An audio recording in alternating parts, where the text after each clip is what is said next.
Health officials, they are on alert for rising cases of what's known as sloth fever. Let's get to our Caleb Califano, who has more on what you need to know about the virus. State health officials reported 10 new cases just last week, which begs the question, what exactly is sloth fever? Originating from sloths in Trinidad, it's also known as Oropouche virus and is spread primarily by mosquito bites and midges, a small fly. It causes symptoms including rash, fatigue, vomiting, and nausea.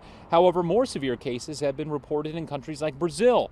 The disease is usually a problem in parts of South America where the certain types of mosquitoes and other insects can spread the virus. Infectious disease specialists here in South Florida tell me it's just one of multiple illnesses that spread similarly and have the same symptoms like dengue or Zika.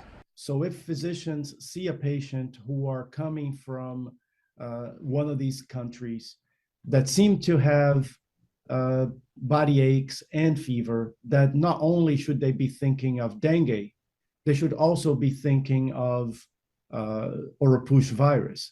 International travel has brought cases to the U.S., and all cases in Florida are travel related. Again, there have been 10 cases just in the past week. 30 cases in total have been reported in the state this year, including at least one in Palm Beach County, 5 cases in Broward, and up to 14 in Miami-Dade.